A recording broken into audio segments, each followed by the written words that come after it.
to the Cinementalists. Noun, plural. Definition, those whose love for movies runs so deep, they can't help but do a podcast about them. Hosted by Colton Robertson and Joseph George.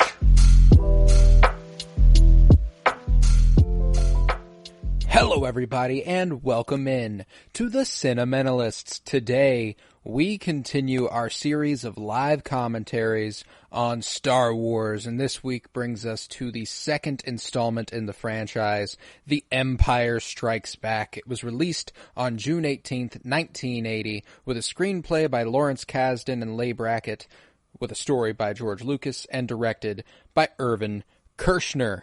I'm Colton Robertson. I'm joined by Joseph George. What's up, homie? Oh, what up, what up? Always a pleasure to be here. Oh, and it is always a pleasure to have you. And for those not in the know, for those who have not done this with us before, we're doing a live commentary of Empire Strikes Back. We've both got it pulled up on Disney Plus right now. We've got the little cursor pushed all the way back to 000. I'm going to count us in, and I'm going to do a 3, 2, 1, punch it. And on punch it, we're going to press play. In the vein of, Han Solo and Chewbacca taking off and the Falcon punch it to hyperspace, da-da-da-da. You get it. Mm-hmm. But yeah, I'm ready to talk the greatest Star Wars film of all time. Are you with me, brother? Oh, man. Yeah, long awaited to get back to this and actually look at it under my movie lens that I can now. The movie watcher How long has I it am, been so. since you... Yeah, sheesh. I don't know. I mean, I would say at least half a year, like at least 6 months, that's kind of a long time without just going through the entirety of every trilogy for me. Right. So yeah, it's been a while. Been a little bit. Well then, let's go ahead and get into it. I'm going to count us in. If you're at home listening, we would highly invite you to go ahead and open Disney Plus with us and go ahead and press play. If you're not, if you're driving, if you're just listening, no big deal. We should have enough conversation, be fruitful enough to where you don't have to watch the movie. But if you're watching the movie, it's just going to help you a little bit. So if you are ready, my friend, I will count us on in and we can take off. Mm-hmm. Oh, I'm ready. All right. The countdown is coming. 3, 2, 1, punch it. We out. Mm-hmm. Yeah, last time I watched Empire, it hasn't been that long. Empire's one I pretty routinely come back to. I'm not even sure this will be my first watch this year. Let me check. It might be. It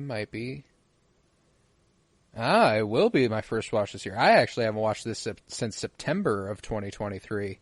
Man, then yeah, maybe it is longer for me than I'm actually remembering. I mean, it could be more than a year, which is crazy to think, but... Holy shit. I almost watched it to the day. No way. A year ago from when this episode's releasing. No way. So, that's kind of nuts. That's pretty cool. Yeah. Okay.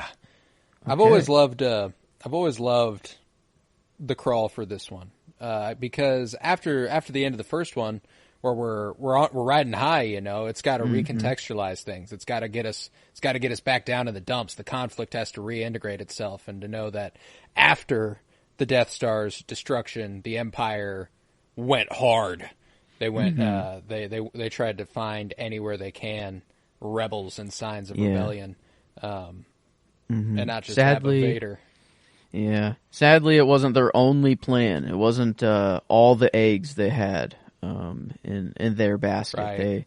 They had more in their bag. They had more plans, like another fucking Death Star. So that's fun. But another one. No. Yeah, I do love that Vader grew obsessed with finding Luke after the first one. Like there was something he sensed through the Force that they never make clear. In the first one, but like I love that they established that from the crawl. Vader wants to find the young Skywalker who destroyed the Death Star. Like that's a cool conflict to set up. Gosh, man, it's good cool old miniature. That's just it boggles my mind that's a real the details built thing, but the details insane. Yeah, there's just something about the scale of this shit, man. And we're about to enter one of the One of the places when I was a child, I didn't love going in these movies. I did not love Hoth. Nightmare fuel. Nightmare fuel on Hoth. I've grown to appreciate it a great deal. But when I was younger, man, I mean, not just the abominable snowman and stuff that pops up before long, the Wampa, but this motherfucker. Yeah. This probe droid. You know, the eerie. Yeah, I mean, who knows what it actually does whenever it gets to you, you know? They never really show what they do, and it just makes them even creepier. I just don't know what all their tentacle arms are like for. They seem to just be kind of recon droids at the end of the day, but yeah, they fire a little blast or something. You know, you see that with like Jedi Fallen Order and stuff. Whenever you have to deflect the bolts back at them. Okay. Yeah. Oh, yeah. Okay. True. But beyond that, nothing too serious. Yeah, I've always loved the behind the scenes story for some of Hoth. Like where they were shooting, they actually got snowed in for some of their shots to their hotel. So they just set up a camera in the doorway of the hotel and shot straight out the front door. No way. Wow. Yeah, because it was that fucking terrible outside. Dang. Yeah. I mean, nothing here. This is too grand. This is too big a scale. But there are shots where that will be apparent. This motherfucker used to scare the shit out of me when I was a kid, man. And I hated I hated how easily he killed the Tauntaun, you know? Like, he just ended that motherfucker. That's true. Always made me sad. And why... I mean, the likelihood of me running into a monster like this surely is near zero, if not absolute zero. But it was a fear that I just had. It was... Yeah, I was going to run into one of those things. But... This is one of my favorite Han looks. I love his Hoth design. And I love Echo Base. I love the base on Hoth. I think that everything here, it's just so elevated compared to the first one. You know, like I liked Yavin 4 a lot. I love the interior, but it was all dark. You couldn't really see it. This, they were like, let's show off a little bit. We got some money in the bank. Let's take advantage. But yeah, that fur-lined coat he rocks in this, I think it's so clean. Yeah, what is the do you know the budget increase that they got for Empire? Not off the top of my head, no. Yeah, I wonder how much more they were given after the first one. But I mean, it is pretty clear that like the sets, they still care about like every little detail, but it is just polished. It's polished a little more. It does look, it just does look cleaner. I don't know, not clean, but like there's a tangible quality to it that I can't really articulate. Like I love this room. I've always loved the glowing maps and the way the light reflects off of people or shines off of people. I think it's beautiful. I love the way they're lit. This shot of Leia looking back at him, I've always adored it. And we're obviously about to actually take this story to the places it's supposed to go between them. They had the tension, but now it's time to execute. And I love the dynamic they have here. You know, the Han's just going to leave, and Leia has every opportunity to let him leave, but she can't quite do it, you know? God, the way this shot is lit. I fucking love it. Every single inch of this movie is just so fucking pretty. I find it to be the prettiest Star Wars movie, aside from maybe The Last Jedi, but even then I think this has the upper hand on it. Yeah, it's even like the smoke near the lights up the top there, like just the atmosphere. There's everything. Like I don't even know if they truly did that or if it's just cold enough where they are. This is probably just a set. Actually, yeah, it's probably. not. Yeah, I don't know. They're not actually in a cold ass base, you know, right now having to deal with that. But there's your boy. There he is. Yeah, there he is. Always not the first, you know, in A New Hope, not this like time. Like A New Hope, but that's okay. Still pretty early for him, but it's pretty funny. Irvin Kershner, the director of this movie, was far and away him and Lucas butted heads quite a bit because Lucas, his whole thing is faster, more intensity, but Kershner, that's not the kind of director he is. He likes to let things breathe. He likes to let things be dramatic, and ultimately, I think he lets it pay off. And Kershner wasn't a huge fan of the goofy elements of Star Wars, like 3PO. 3PO gets shit on in this movie continuously, and that's because Kershner wanted him to get shit on in this movie continuously. Wow. Yeah, I didn't. I mean, the back and forth. At least it created quite the movie here. Yeah, I mean, and now it is crazy now just looking at every shot and just seeing like that one you said how it was Han and Leia, how it was lit, and like just. I would have never noticed that before. Like, yeah, like ever. Mm-hmm. I would have never even thought to notice that before. But now in this cave, looking at every little detail in the background, every little wire, like whatever the fuck this animal's called. I don't know. Tauntauns. Tauntaun. Yeah. Oh yeah. Okay. I could have gotten there actually if I thought about it. You'd have gotten there. And I love Hans. I love the way Hans holding it down for his boy. He's like, I'm gonna go find this kid. All right. He held it down for me. I'm gonna hold it down for him. Let's do this shit. And we're actually about to. God, see that? That right there. How beautiful of a fucking shot is that? Oh dude? My god! Like it's pretty. It's pretty as hell. And we're actually about to get the first use of the Force in this capacity of it. You know, we did watch Vader, Force choke in the first one, but there's no pulling, there's no pushing, there's not like this is the first time we watch it used to that effect.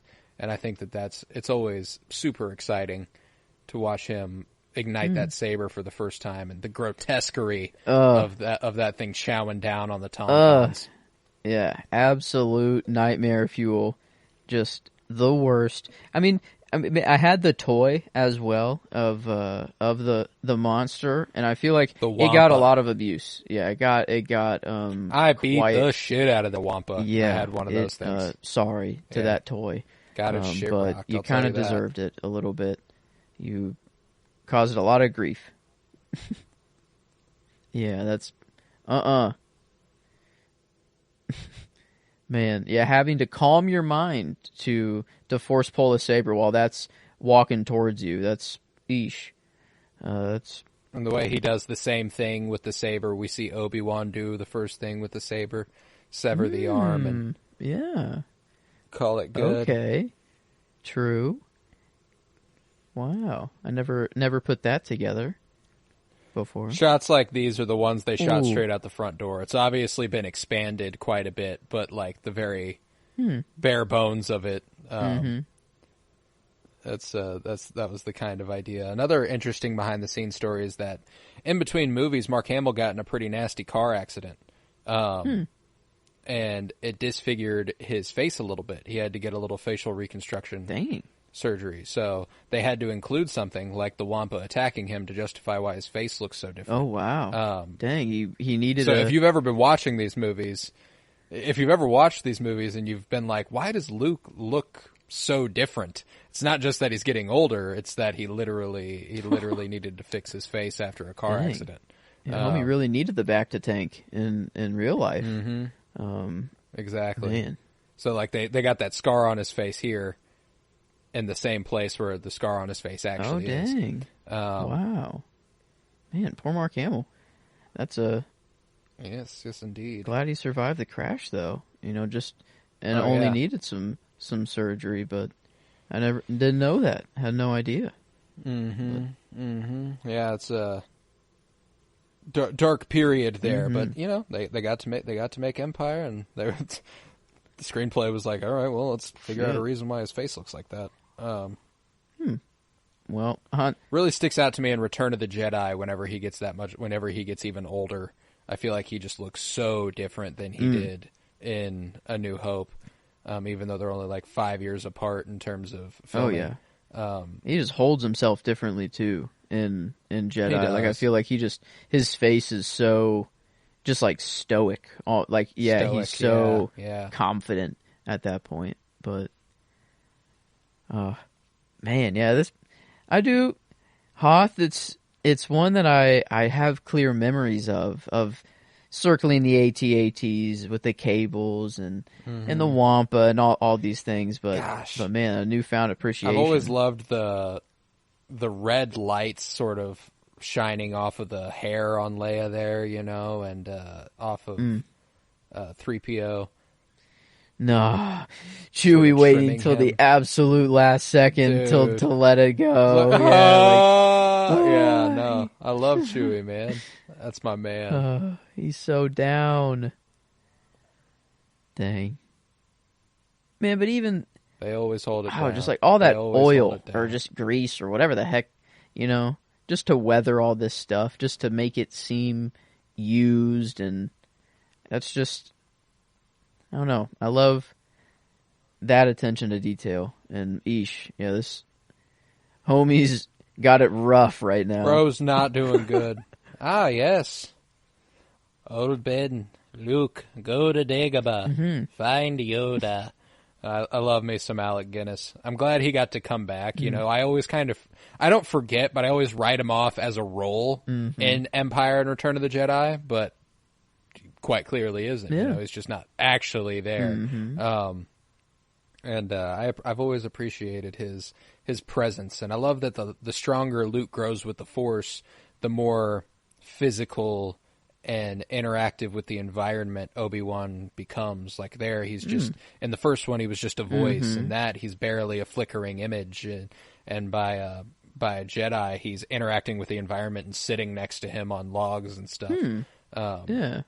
I never thought of the lineage, that he does just get closer and closer to him. And whether that's Obi-Wan getting more powerful or just Luke, I guess Obi-Wan's probably reached I don't know if there's really more training he can do pinnacle. there. Yeah, I guess. So it is definitely more of Luke's training. Luke gaining that ability. Yeah. But I guess I haven't fully got into it, but like Qui-Gon, wasn't there like some post-death training that he did or something like that to or maybe that was just teaching Yoda and Obi-Wan. Teaching Yoda and Obi-Wan was more what because he sought that knowledge on his own while he was alive. I've always loved Han wielding the saber there. I thought they smelled bad on the outside. Harrison Ford is just too damn good, and I struggle in this movie to pick a favorite performance, but Harrison Ford, man, he holds it down. Is so good all the time, man. He just does not miss. He's the man. He is the man. The run he's going on is quite insane, and I'm glad I'm kind of getting all these movies myself right now, in close continuation. Some of them, so it's. I need to revisit Blade Runner. Yeah, I know. I want to watch both of them, and I feel like I'll just have. I watched Blade Runner not too long ago, but it was a vacation watch, so it wasn't a full attention and it wasn't loud. Yeah, it was quiet and all. So, but I don't know. It is now that I have a new appreciation for Harrison Ford now after the Indies and stuff like that, and then now coming back through even these movies and appreciating him even more. Like he's This is a fun little Easter egg right here. This man flying the ship, his designation is Rogue 2. Oh yeah. Yeah. The follow up, there's got to be a follow up team, I guess. Dang. Exactly. And I like to think that they don't have a Rogue One in their squadron. Like that, it's like an honor thing. Like that Rogue One died with the crew who went to Scarif. I love that idea. It'd be disrespectful. But, sorry to cut you off. I just wanted to point that's that awesome. out because I've always loved that. I didn't. I've always loved that detail. I would have never even thought about it. But yeah, that is nice. First titties in Star Wars. The good old bacta tank. I love a bacta tank, man. Man, yeah, good old facial scars. I wonder. Wow. They're pretty made up right there, but like, and I'm assuming they have some makeup to accentuate them here, but his face does. I mean, his face is a little different than it was before. I've read, and I'm sure it's not true, that they're in one of these takes, Harrison Ford and Mark Hamill kissed. Really? That's two you owe me, Junior. Thanks. And they kiss. Wow. Mark Hamill played it up on Twitter. He acted like it was a real thing. I'm not sure. Like you just never know with that sort of thing. Yeah. I'm like, I don't know if he was just having fun and saying it happened. Hey, or we'll take if, anything any actor says is canon, 100%. I will I'm too. down. Like Billy D Oh, yeah. being like, what do you? They will love us. Yeah, 100% canon. It's an actor Yep, said it. That's a primary source right there. Scruffy looking. God, I love their chemistry. Harrison Ford and Carrie Fisher just have it. Here we go, baby. Yeah. Here. The kiss that changed it all. Yep. Oh, Only if they knew. I love the way Luke throws his hands up he's like the pimp he feels like. Oh, his little lip curl. He's like, that. You just kissed your sister, fucko. Man. But at the time, it's all about perspective, and none of them know. So it's only weird later. But man, one thing about these map kind of clear, I don't know what you call them, these little plexiglass little map things. But in the Acolyte that I really loved was the reflection shot of like Soul. Was you only saw Soul off the reflection of them, and you saw the other. I think it might have been maybe Indara and Torben, where they're talking to him. And I didn't know if that was the first time that's ever been done, like off just using the reflection. I thought, I don't know, it hit me, and I'm like, I don't think I've ever seen it. Yeah. Yeah, here we go. We're about to see the thing. Yep, there it goes. Firing a few shots there. Okay, yeah. So it's on site. It's got its shit with it. God, I love Chewie whenever he's disheveled. Whenever he's all fuckety, it's one of my favorites. God, but like just the lighting there. Dang. Look at that shot. Look at the texture of it. Look at the way everyone is just. It's beautiful to look at, man. There's just so much. It's so rich, every single frame of the movie. Like this right here. All the different directions that the Star Destroyers are facing, and this one creeping over the top into frame. It's just... It's so innovative on the language that the first one set up for it. It just elevates the material, I feel like crazy. And, God, the shadow passing over it... Then you're like, holy shit, what the fuck is that big? Excuse me? That's not okay. That's unfair. That is not okay. But, man. Gosh, the way he shoots Vader. A little cleaner here. A little smoother. A little less texture on the helmet. On the helmet. But I wonder on the front more polished. if it is the same. I'd imagine so. I think I remember him being a little more polished here. But I think you're right. But man, I mean I talked about how like when we were back in the Hoth cave, how it looked cleaner for like the movie. It was more rustic and not literally clean, but just more polished as terms of the set. And man, the Imperial sets as well. I mean, they are turned up to 10 now, it feels like. Every little just light in the background. It's not, I don't know, it feels just so much more Star Wars. It does, man. This is the defining image of pretty much every character in this movie for me. And I love the matte painting backgrounds, man. That's just so clean. What even is that? What the heck? What even was I looking at there, really? Man. Oh, yeah. Gotta love the hunk of junk. What the fuck, a zipper? A zipper in Star Wars? Oh, I'm gonna lose it. I'm gonna fucking lose it. No problem. That was one of the many stupid-ass critiques from a certain YouTuber on a recent Star Wars thing. But, punch it. I love Luke giving Chewie a little scratch behind the ears. He's so sweet. He's such a sweetie. He's such a sweet little guy. Look at him stanced up. Han's cunty as hell in this posted. Man, yeah, this fit. He's He does always have a nice fit to him. He's always got that shit on. Jeez. I mean, I don't know why this is a surprise. Costume design and set design in Star Wars is they always on get it 10. right. Even this fucking guy, and the orange glow basking his like weird turtleneck type thing that also looks like an airplane. Like, I guess pillow. I guess is it like their neck scarf? Pillow? Like because it's just cold, but like operates it looks that more way, like a pillow. But it's like attached to their jacket. It looks way more like a pillow. Like they could just take a nap wherever they want. Gosh, but a fucking dreadnought is insane, and I love that shit. That's there. a contender. That shit opening up around him. Yeah, that's a contender right there. That's a classic one. His little meditation chamber. More torture chamber than I don't know, more aptly named. I feel like he just remembers all the bad memories in there. He be in there dwelling. Yeah, he's sad boy. Sad boy hours in the black orb, whatever this. I don't know what shape you call that. And he's like, all right, raise it up a little bit. I got to call somebody.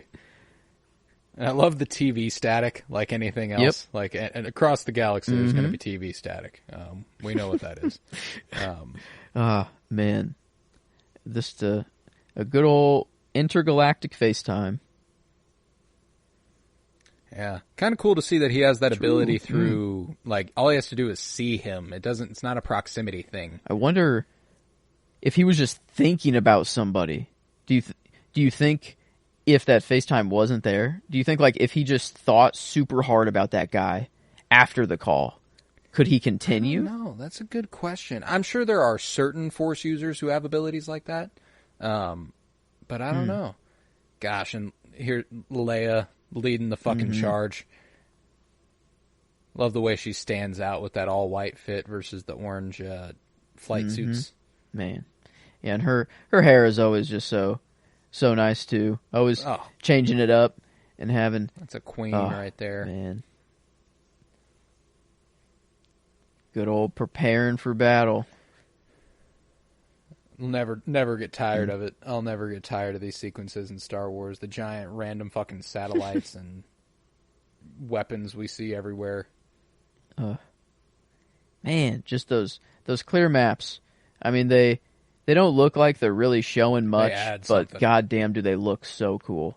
Like the atmosphere is just the aura is on 10. The red glow on those guys in the background, like you see that, like that's just they had to think of that. I love it. Boosh. The little man, what you call that gun? That they got some big guns. It's an ion. It's an ion cannon. Okay. Damn, that's sad. It allows them to one ion cannon. That's all that they got on that base. But the one Star Destroyer just has them loaded up. Has just because they're prepare the ion cannons. You know, they're just that's just something else they have. That's crazy. But homie Dak, it's good to meet Dak. You know, it's hopefully he can survive for a little bit.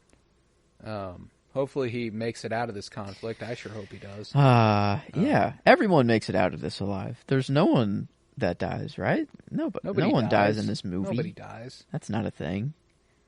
But, oh man, one of my favorite toys, not R2, well, will be eventually in my life, but the AT-ATs, man, that was a toy. Had like, not to scale one, but one that was big enough to actually put people in and like open up the side door and like I reenacted this scene. I don't know how much of just acting like I had a cable with behind the plane, just tying it up and then pushing it over. Oh, dude. I mean, that's just all day. I mean, I did no parent supervision needed. I was just sat next to that thing for hours, but all I need is my AT-AT. Every time I see one of them, I think about that little alien guy in Rogue One who spots the AT-AT and he goes, AT-AT! Wow. It always kind of kills me, even though it's like, you know, that guy's about to die with everybody else. But they all. That's one where no one makes it out. That one, that one's for certain. None of them live. We got.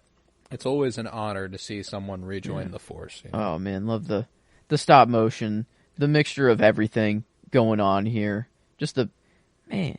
We got General Veers. When do I get more General Veers? I want all the General Veers I can get. He did look really clear there for, I don't know, like that shot was very beautiful, like for no reason.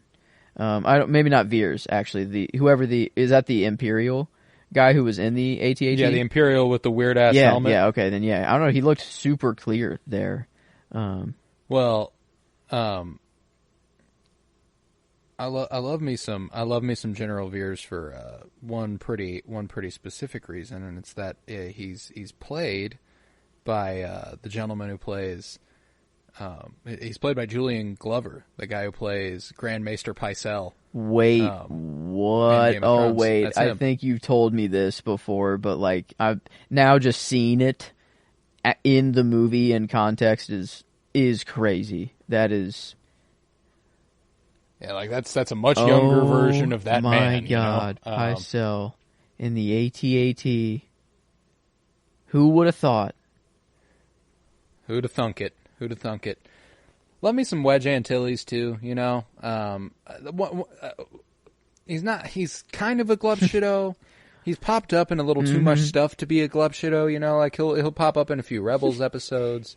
He gets mentioned in a lot of books. Yeah, But he's in The Rise of Skywalker and the gunner seat of the Millennium Falcon while Lando's flying it, which is cool. God, come on, man. This rules. Come on. You're kidding me. Maybe, I don't know. I think this might be my deep passion for aviation and just flight and just stuff in the air and space. I don't know. This is pretty huge. I'm thinking me doing this as a kid all the time. I mean, I wanted the AT to go down, and it was because of the plane. That's why. And man. Well, and I think it's worth noting that in the first Star Wars, we don't get any in atmosphere action. It's all in space. So I think there's something cool about seeing this close to a planet, them shooting at each other and them trying to take each other down on the ground and not in the air, I mean, like, they are in the air, but I mean in space. Yeah. I think it adds a certain, down-to-earth quality that this movie really, really boosts compared to the first one.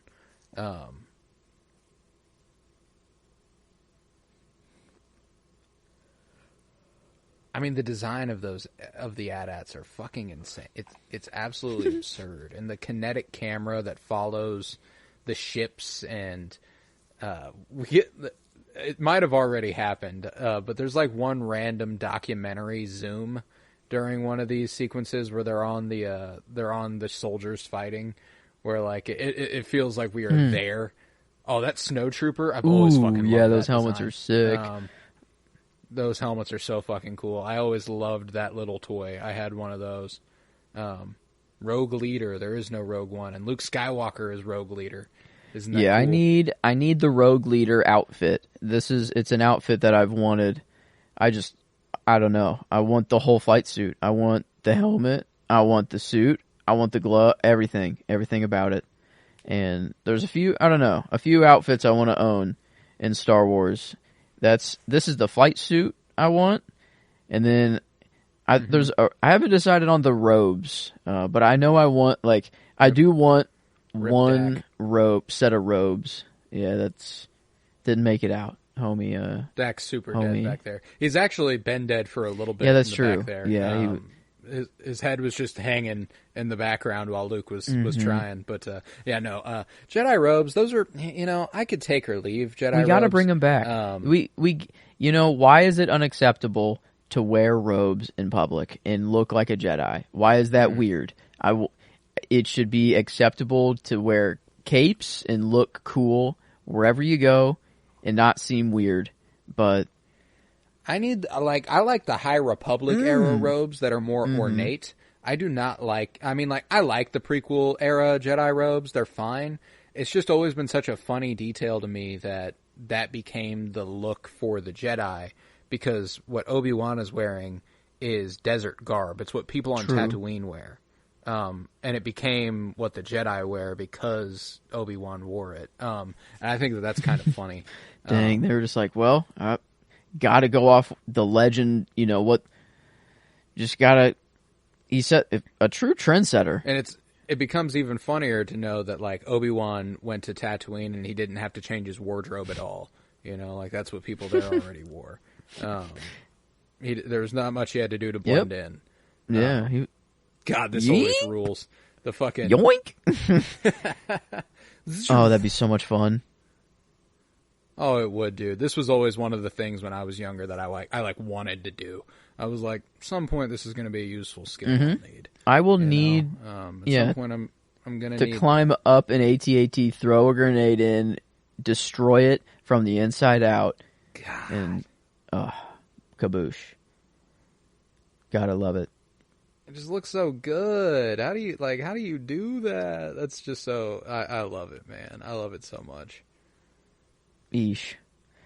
Yeah, very, easy to topple over, and I guess not practical in that sense, but man, whenever they're unleashing their power, it's, They're intimidating, man. They're intimidating. Not good.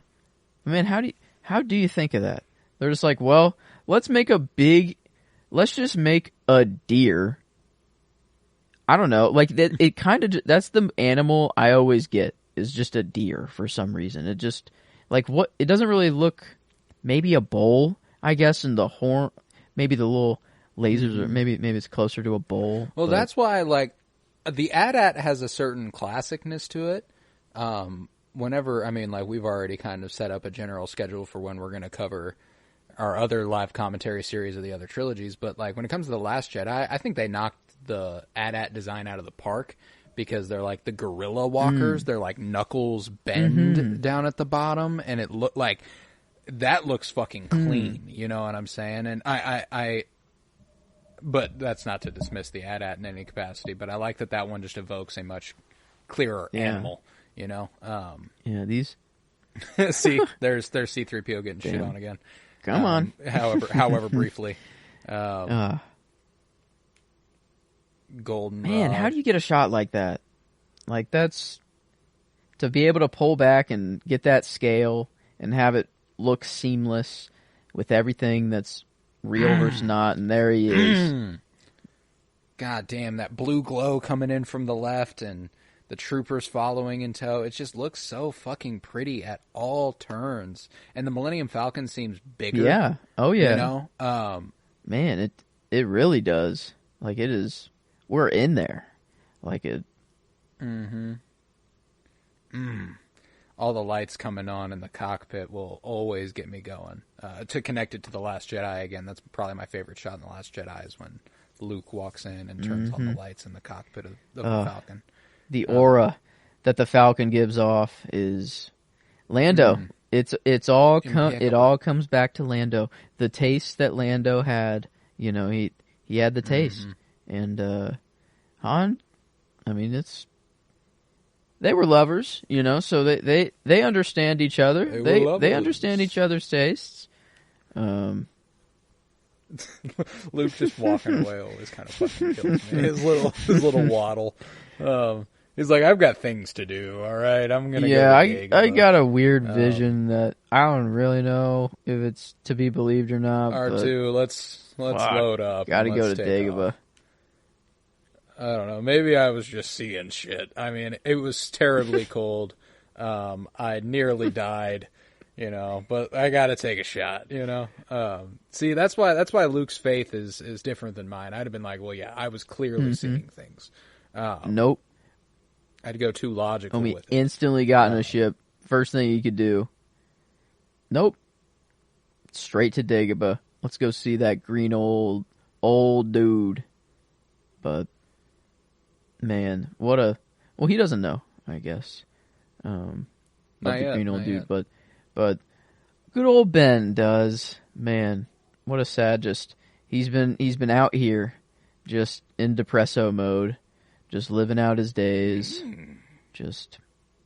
But I think it's funny that Yoda's completely lost his mind. I can't wait till we meet Yoda. It's one of my favorite. Probably my favorite sequence in this whole movie is what happens on Dagobah. But man, yeah, this movie's pretty stacked. There again, 3PO. 3PO being like, might I suggest, no, you cannot. Shut the fuck up. Yeah, You know, actually, no. Shut up, man. Yeah, he's at least I don't know this feud between the crossing of the it's the scale every time. These are miniature things that are somehow I don't know. It boggles my mind every time that I just have to think about the thought process put behind every single one of the shots they're doing and just the vision behind Hans. it. Oh yeah, watch this. Nope, nothing happens. It's not fair. It's not fair. Die down. It's not my fault. There's a great parallel in his reaction to Lando's later on in the movie. That I absolutely Why was adore. his ass so? Oh man, yeah. Again, man, they were like, I don't know. He was wrapped around that pipe. I don't know. He was just. Yeah, they know. Boom. I've never noticed that before. They know what Ford's rocking with, man. They know what he's got. Damn, and then good old that had to hurt if that toolbox actually fell on him. I mean, that had to fucking concussed. That's nothing. That's if it's on the head. at. But God, the madman going into the asteroid belt. They'd be nuts to follow us, wouldn't are they? you actually going? Who is more the fool or the fool who follows him? Who's that from? Might be a little bit of a cool connection. I mean, the first one, whenever Obi-Wan gets called an old fool and he tells Chewie, or he tells them, who's more the fool or the fool who follows him? Yeah, these TIE fighters don't have it. They really think they have it like Han? Come on. Chance. They don't stand a fucking chance. There's literally 4 pilots who ever canonically could have achieved this. And one of them is Force sensitive. One of them is Anakin. Okay, fair enough. The others, Han, Hera, Poe. and Poe. Okay, yeah, that was. I was gonna say that's they are 100% the top 4. Yeah, I wonder who would be next. And I kind of disqualify Anakin in my head. I know he's a really talented and gifted pilot, but he obviously has an advantage that the other 3 just don't. Yeah, being the chosen one helps. That'll help the piloting skills. But yeah, I wonder who would be the next pilot right after them. That's an interesting question of who. Rey, probably, okay. But she's also got the Force angle as well. She's also got the Force. I'm trying to think of the next non-Force sensitive. Non-Force sensitive. Maybe Lando, but like he just flew the Falcon. Yeah, Lando's got to be considered. But he was good at it. He came in clutch. Han, but he was slick with it. He comes in clutch. He does his work. Into the maw of Shai Alud. Yes. Oh my gosh! Any worm that shows up in Star Wars, it just must be. I mean, like this one might be the most expressly influenced. Besides, starting on a desert planet or like the desert planet of Tatooine that produces spice and stuff. I think that the giant worm in Empire might be the other big one. The other huge influence. They got their own Shai Hulud down here, but man, honestly, started on Tatooine, but now I'm way out in the dig. Man, I'm really jealous of just a life form detector.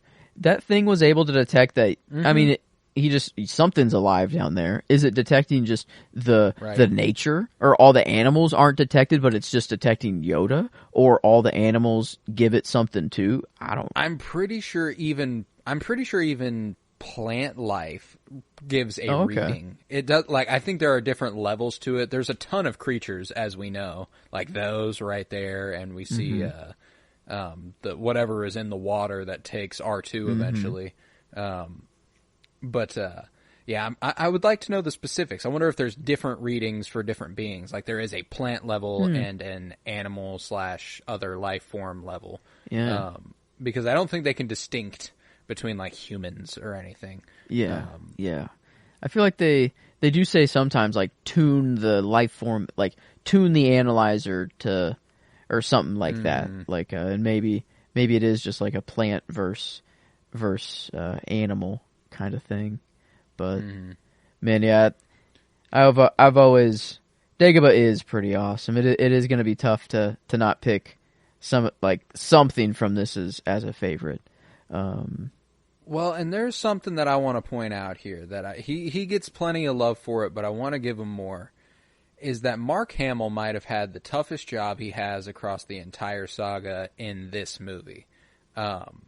He spends so much of his time knee-deep in slosh with nobody but a puppet to act off of. You know, like, Mark Hamill does an incredible job in this one. I think, and I for some reason, I keep connecting this back to The Last Jedi, but it's this and The Last Jedi for me when it comes to Mark Hamill. I think he just does so good in those movies. And this one, I mean, like I said, he's just with Frank Oz and a puppeteer and a crew, you know? He's not really... Man. He's not acting off of anybody. He's not looking at anybody. He has to act, he is as responsible for bringing that puppet to life as the puppeteers and Frank Oz is, you know? I never really thought of how really alone he is. Like, there is a puppet there, but that guy is, like, underneath the set completely. Like, he's there's no human that Mark Hamill is acting off of. And it is, that's nuts. And, man, I mean, I don't think I'll ever, like, Star Wars will ever go down. Like, the trajectory will always just keep going up. Like, it's great. Like, it is nuts how I just appreciate it more and more. And I think that specifically applies to the original trilogy, you know, like, there's just and moreover, maybe even more specifically to Empire, you know, like, there are like, I struggle to find flaw in this movie at all, dude. Like, it, and, you know, there's almost certainly a degree of bias there. I love it. I love it quite dearly. But, like, look at that. Look at the perspective going on there. And we're about to get a quick glimpse of the helmetless Vader that we, you know, after the first movie, there was all sorts of speculation. Is Vader a man? Is he a robot? And this puts those to rest. That is a man in there. Ooh. And that... Capeless Vader also looks tough as fuck, by the way. Yeah, that's true. Kind of emphasizes how similar his costume is to Jedi armor during the Clone Wars. Oh yeah, the top piece. Oh no, yeah, I don't. And he's got like robe pants that go with it. It kind of stands out at the beginning of the movie, and I think Empire does a better job at showing it off than any other part, but like he's got a flowing skirt almost on top of the cape. And the cape is really the only thing that makes it dark-sided, you know. Other than that, it feels like it could be Jedi garb, which is cool.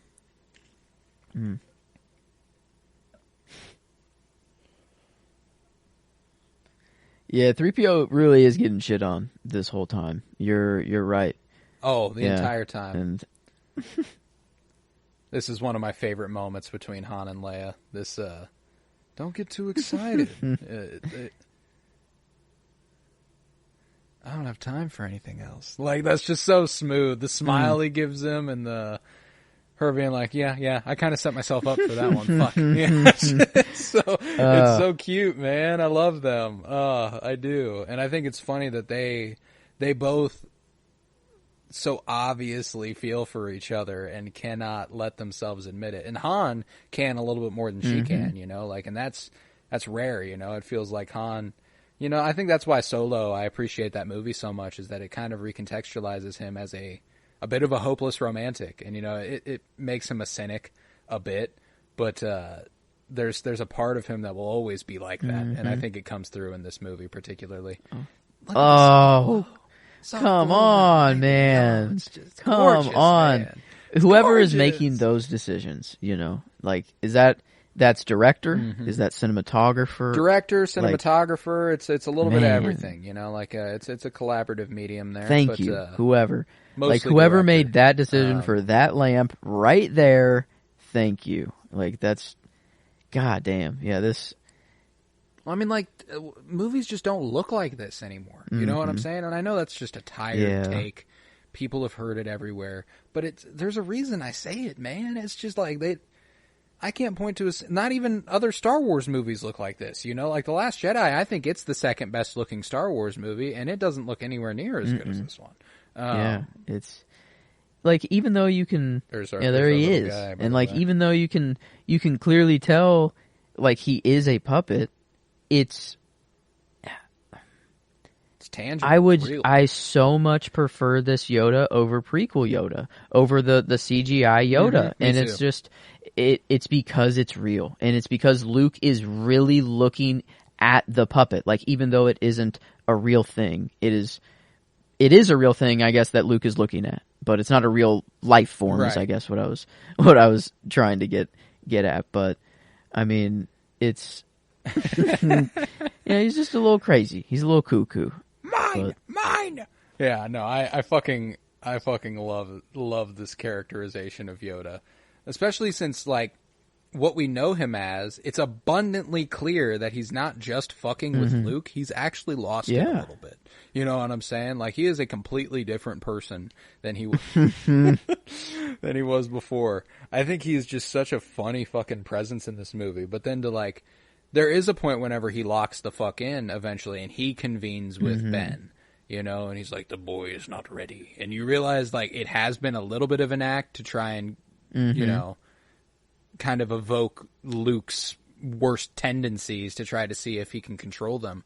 And it's cool to see him like that. when you're, I guess, almost 1,000, I guess you can lock back in pretty easily, I'd say. It's like kind of like riding a bike. But I mean, homie, he's got to feel some big guilt. You know, a pretty long peacetime while he was alive, and then boom. The tail end was just tragedy after tragedy. Was not looking good, and so I understand. I understand why he comes out here, and why Luke will later on to do the same thing. You know, it's like, it's what they know. It's just kind of like, dang, well, Yoda did it, so I can do it too. You know, I want to go to my island. I get my alone time, but. I think it's cool to see how much he learns from the people that came before him, and how much Yoda and Obi-Wan even kind of parallel each other here. You know, whenever in the first one, whenever Luke's like, it mentioned an Obi-Wan Kenobi, and he's like, Obi-Wan. Now that is a name I haven't heard for a very long time. A very long time. You know, like but then he goes, I should know him. He's me. You know, Yoda plays the opposite way. He's like, Yoda, you see Yoda? Let me take you to him. Yeah, I don't know who the fuck that is. I love that they kind of got this, they've got a similar aura going on in terms of, like, situation. They both went into exile. They both hid. They both were preparing for something. And when it comes, they have different ways of approaching the situation.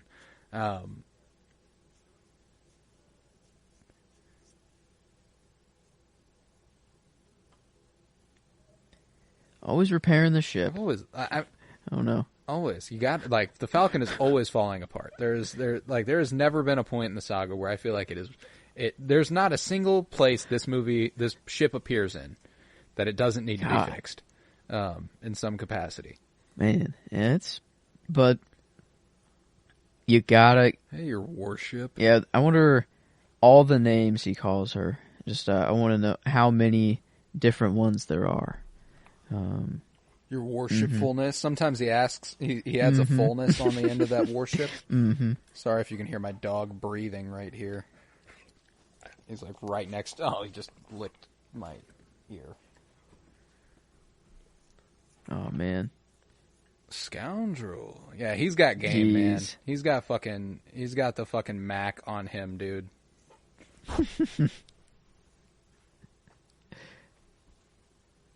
Just admit it already, you two. But no, it's what makes it so good. It's what makes it... Man.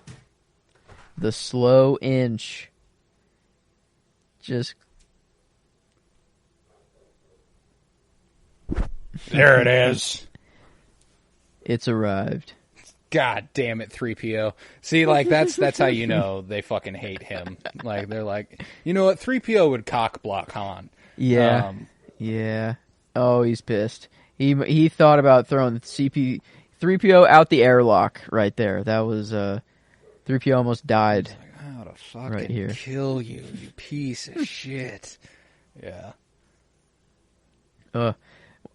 Man, I love these interactions between the holograms, and like that's some pretty cool shit, especially for the time, you know. And I know it's been updated for special editions and stuff, but damn, it looks good. I love the design of Imperials in this movie, like all of their faces. And this is something Rebels does a really good job at, is that all of their faces look the same. Yep. And like, see that? Like, look at that! Look at that! Look at that! That's actually Hayden Christensen, by the way. Really? This part right here. Because that's prequel era Palpatine. They shot this on the set of Revenge of the Sith. So what was this before? Before, it's actually, the Emperor's look changed quite a bit. Because it was previously, it looked fucking ugly. To be honest, you know. So that's not even the... Wow, so that's Hayden right there. David That's Prowse. crazy. Yeah, wow. Huh. Yeah, Hayden Christensen appears in The Empire Strikes Back as we see it now. Wow. Well, I guess... Yeah, and I think it's like they might have like straight up came straight from the set of Revenge of the Sith and shot this. Like that looks like him at the end of that movie, to be honest. Palpatine. That's awesome. It's kind of cool. I mean, it's whatever, you want to keep something pure and how it came out, one thing, but then at the same time, like, if this is how he envisioned it from the start, and if this is how the creator wants to create his movie, then like fuck it, you know. It's a mixed bag, but it's I can see multiple perspectives. R2 rising up on the tippy toes there. That's so fucking cute. Oh man. Yeah, you know, like I can see the multiple perspectives there in that situation. I understand wanting. I do think what is bullshit is that you basically cannot find theatrical versions of Star Wars. Like they don't exist unless preserved from that time. And that blows, you know, like it would be very cool to be able to watch them. And I think that's where we're really losing out, is that, you know, it fucks with film history a little bit, you know, cause I appreciate that the creative George Lucas gets to do what he wants and gets to envision things the way he always wanted it to be. But there's also the fact that it's probably not always what he wanted to be. It's just like he had the opportunity to make it look better, and he was like, I can make it look better now. Let's go ahead and do it. You know, like yeah, it is. I guess it's a better change. Like, I guess if the Emperor did look pretty jank, I guess before. I mean, I don't know. Maybe it is just better that we have this nice clean look, but I don't know. It would be nice to have that jank like, a little bit. The fuck? But see, this is such an important part of the movie and part of the saga for anyone who feels like Luke isn't human. Him being like much anger in him, just like his father, you know, like it's made pretty clear in the original trilogy that Luke is not some fucking unfallible hero. And once you become a Jedi, it doesn't make you an unfallible hero, you know? Like, I think that's something that a lot of people could stand to gain an understanding of. I think it's even funnier that, like, Yoda and Obi-Wan in this movie, they can't let go of their Jedi dogma, you know? Even now, after the fall of the Jedi as we know it, whenever he's like, I need to go help my friends, they're like, you shouldn't. Man. You know? It's like, in what world is that the right thing to do? You know what I'm saying? Yeah. Still abide by the Jedi Order code, which isn't even a thing anymore. And yeah, do not help your friends. Yeah, that is. I mean, I guess there's no way they're going to really see the world differently, and that's maybe... I mean, especially Yoda. Yeah, he's locked in now. I mean, he's in it. He is in it. And there's a certain element to it that's like, if you dedicated your life to this thing and it ended so tragically, do you want to feel like it was all for nothing? Like, do you all of a sudden flip on that? Probably not. And I think so there's something admirable about it, but there's also something kind of, they're just a little bit in denial about the fallibility of the Jedi code. And it's a sad quote in the science world. I don't know. It might be a more generic quote, but at least they say that science progresses one funeral at a time.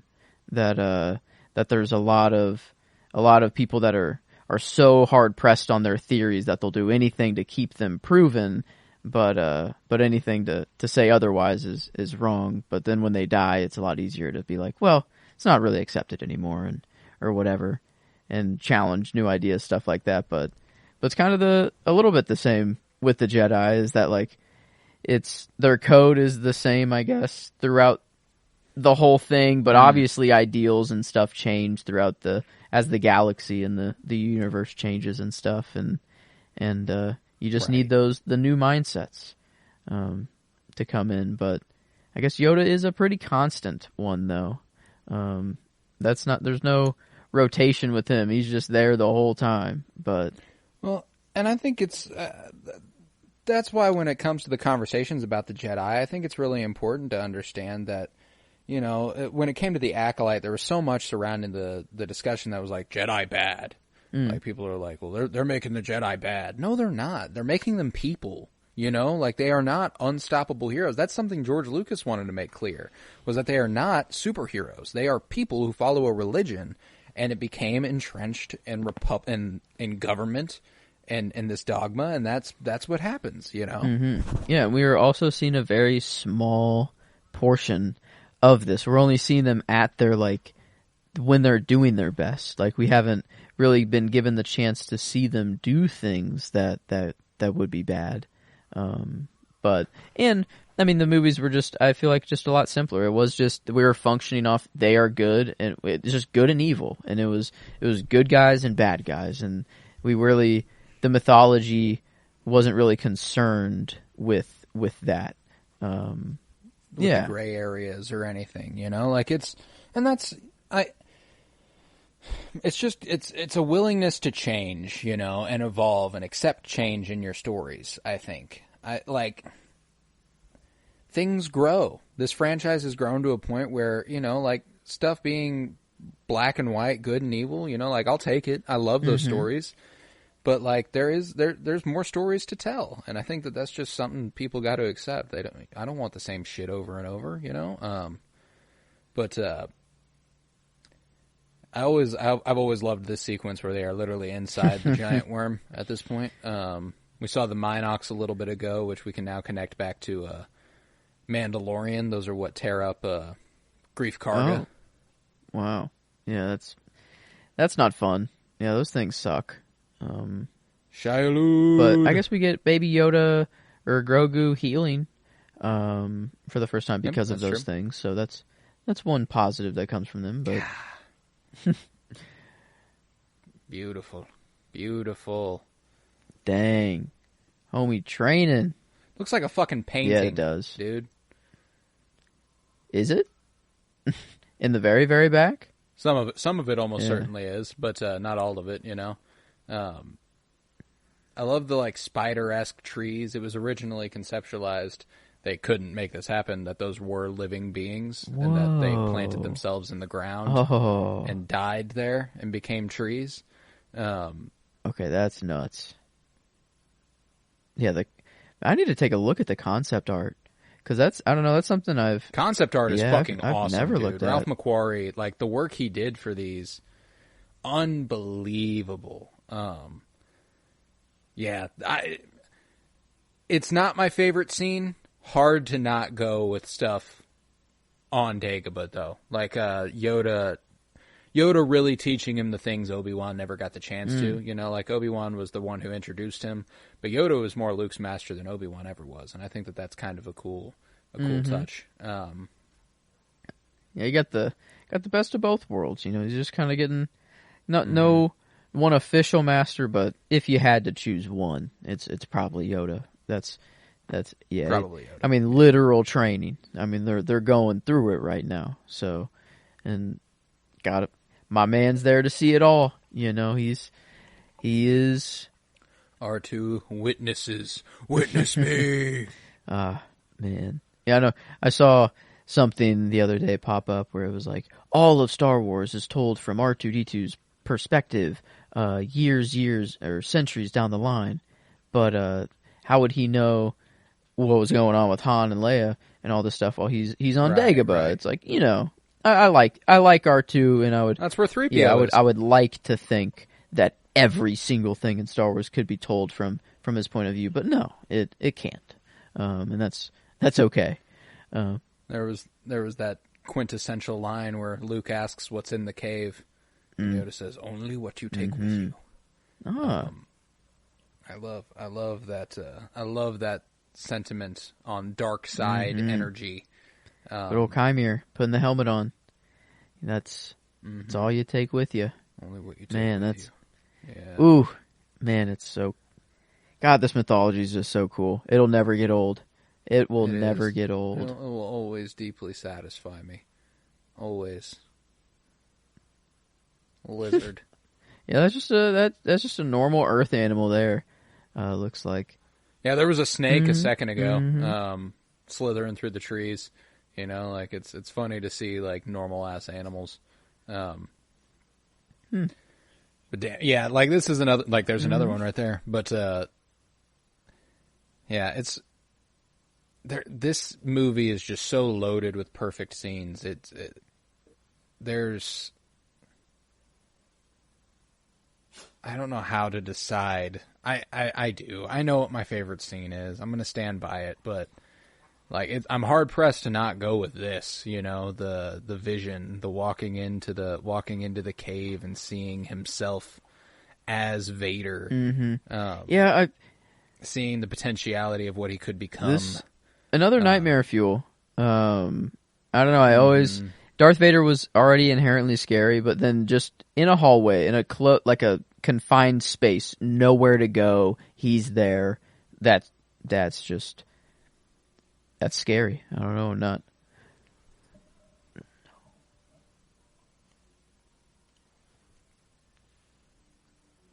The idea that he is capable of defeating him, but is that what he needs to do? Does he need?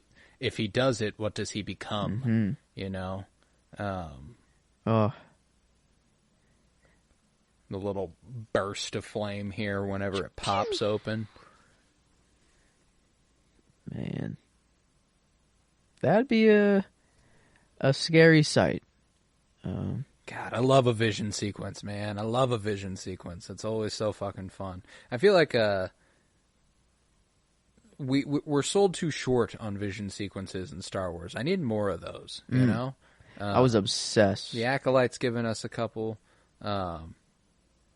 Book of Boba Fett gave us one. Rey's vision, I was obsessed with it. I literally, it was a deep, I wrote an essay on who her parents could be, and it was a very large portion of it. In high school. This was high school. Yeah, that was. Here's the introduction to some icons here. Got Forlom, Zuckuss, Bosk, and Boba. Oh, and Dengar. The bounty hunting crew. The top of the game, I guess, right here. I guess, well, who else is, let's see, still alive? Cad yeah, Bane, he's IG-88 chilling. there. No disintegrations. We don't know what that means, but we do now. We do now.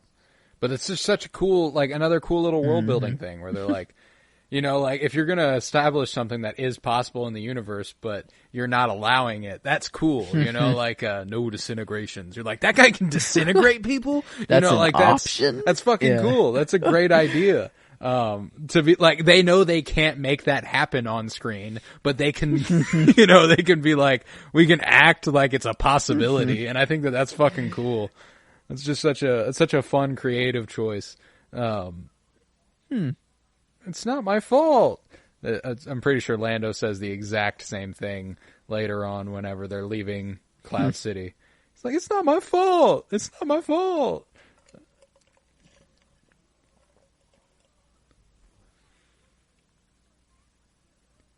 And there's something really, really strong about this movie in that it's, like Irvin Kershner likes to do, he lets his storylines unfold in a really, really neat way. And a lot of the stories take place in mostly one location. Obviously we started in Hoth, but we've been on Dagobah and on the Falcon and on the Star Destroyer for a while now. And then we'll reconvene in Bespin, and we'll spend the rest of the movie there.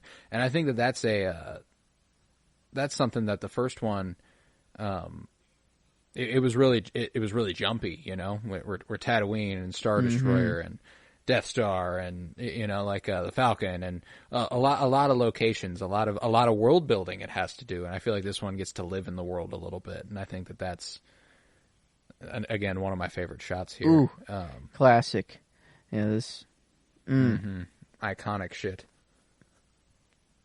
Man, R2 needs a bath. Real bad. Needs one of those oil baths. Man, I want to get to this. The one-handed handstand, I mean, it's force-assisted. Or is this act... Of course, it's focused. So this isn't just... That's not his physical strength. He's force-assisting his handstand as well? Okay, yeah. I believe so. That's part of the focus at hand, like balancing himself. I think that strength, it probably does help depend on his strength, but... There is an element to him staying up is centering himself in the force, Yeah, I see. Because if that was all physical strength there, that's pretty damn impressive. It's pretty impressive. That's pretty impressive. I don't know if that's even actually is that possible at peak human form. I don't know. Oh yeah, humans can do that. There are people out there. Yeah, I bet the Olympics are about to be on. I'll probably see it somewhere be done, but. Man. You must unlearn what you have learned. He spoke in riddles. The iconic do or do not. There is no... he delivers iconic line after iconic line in this sequence. And I think that's just, it's so cool that Star Wars has created a few characters that if you have never watched Star Wars... sorry about that. Jesus. A few characters that if you've never seen Star Wars, you still know exactly who you're looking at. Darth Vader, Yoda, and R2-D2, I would say, are the primary examples of such an occurrence. I wonder if there's another franchise that has as many recognizable characters that, everyone just knows. Marvel might at this point. True. Yeah.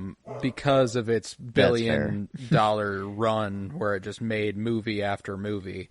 But there's also a much larger history of those characters, some of those characters go back to the fucking 50s and 60s. They're the main superhero. It just so happens that we have the movies where they're all together, but these are just characters. Luke will be, I guess, the main character, you could say, but then you still, Vader's a pretty main, I guess, I don't know, but I mean, it's more on the basis of character design and iconicism, there's, and this is where he delivers my favorite line of the episode, luminous beings are we, not this crude matter. It's been my Twitter bio for years now. I fucking love this, the music that's playing right now. I've got the movie muted right now, but I know for a fact it's one of my favorites in the entire saga. This movie definitely has my favorite soundtrack of the original trilogy.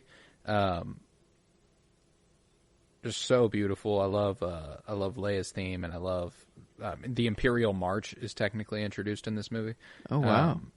Yeah, we got some classics then. That's a big one. And man, yeah, I guess I was gonna say good look for Luke with the tank top, but man, I guess I even like the jacket as well. Covers it up. Yeah, the jacket looks good, dude. He looks good in it. Judge me by my size, do you? Man, yeah, it's tough. It's always tough to pick a character every time that I watch one of these, but Yeah, man, it's tough not to go with Yoda. I don't know, that the more and more I'm watching, he's just the master. I don't know, the true master, and that just he does come in and he is crazy at first, but then locks in, and you're just kind of not a total drunken fool, but I don't know. Maybe off of his iconicism alone, I can pick him, but not necessarily an arc or anything that he goes on or anything crazy. But no, but I can't blame you though. He's wise. He is teaching our protagonist. He's pushing him forward, and he does have that iconic factor to him. It's hard to pass him up. He's kind of God in the closest thing to God in the universe right now, at least. And well, I mean, there's something to be said for the fact that he's kind of the light side of the Force personified. Mm-hmm. He is the living Force, and I think that that's really, really cool. He's been around for so long. He's seen it all. He's seen everything. He's learned so much, and still.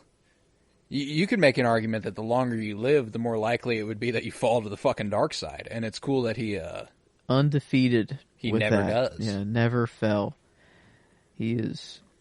That's crazy to never be. Well, I guess I don't know. Maybe that we know of. I guess there's a. Yeah, I mean we've only seen stuff in the latter half of his life, or the latter third, I should say. Yeah, I wonder if he ever did go dark for a little bit. Doesn't feel like it, but homie's been around for a while, so I do see it as a possibility. But man, he's holding his belt. Okay, I felt like earlier he kind of had his hands close to his belt, but they were kind of hovering. He kind of was holding them up. But maybe he was just holding his belt last time, and I just didn't quite catch it.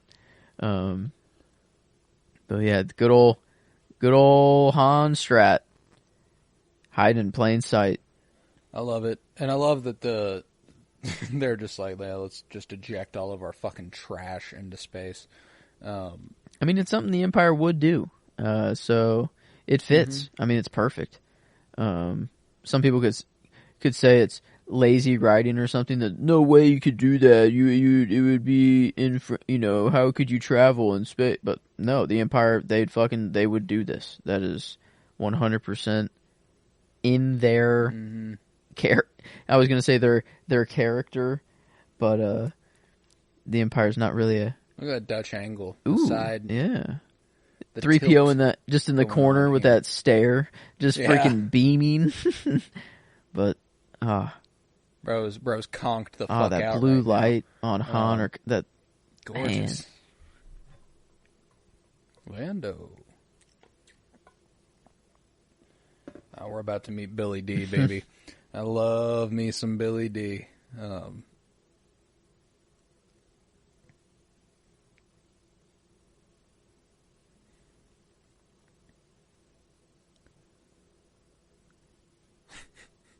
Love that he becomes a legit businessman by conning somebody out of a gas mine. Tabana gas. He's like, well, I'm going to steal this. Why have I feel like I heard, maybe in Thrawn, maybe that was in Thrawn for some reason, Tabana gas, or maybe a different, I feel like I've heard that somewhere else. I don't know why, and somewhere else in Star Wars other than here. You almost certainly have. Oh man, that's gonna bug me. I feel like it almost certainly is Thrawn though. But nope. Not smart enough. Not swiftly making an escape, baby. There's the slave one. Can't outsmart this man. But I've always, obviously, I've always loved the character design of Boba Fett, man. That's I love emulating the brim of a cowboy hat with the visor, but also emulating a samurai and combining kind of all the design elements Lucas loved and all of his influences and putting it into one character. I think that's so fucking cool. Yeah, that's why a lot of people attach to him. I mean, not a lot of screen time whatsoever, but man, do people love Boba Fett. Well before his show. I'd say, honestly, his reception went down after his show, honestly, sadly. Yeah, I think people actually like the character less now, which is horseshit. I mean, you know, there is a thing to be said where Din is kind of just made to be the more badass Mandalorian. You know, it's like, oh, you know, Bill Burr being, I thought you were this other guy, and then, you know, Din walks out and there he is. But yeah, so, that shit so it's, I don't know, it is a weird balance that you're trying to put someone who's already so badass like Boba up to someone you're trying to make the new badass like Din. So, but love the revelation that he's his dad Jango was a Mandalorian foundling, so Boba is Mandalorian by creed. You know, I think that's really, really cool. I've always loved that. Ever since we learned that. In the armor, just bro's forearms are fucked. Yeah, he's not muddy as hell. Mark Hamill's looking good though. Yeah, he's looking. He does. You know, not a crazy. You know, he's not freaking ripped, but dude is. God damn, Bespin is fucking gorgeous. Yeah, yeah. They did not pick any bad looking location. That is, they are all looking great the whole time. Man, what are these ships? I don't. Yeah, these are. Bespin's got some. Man. They're all about elegance, you know. They prioritize design over all else, style over function every time on Bespin. Even the fucking planet, yeah, is style over function.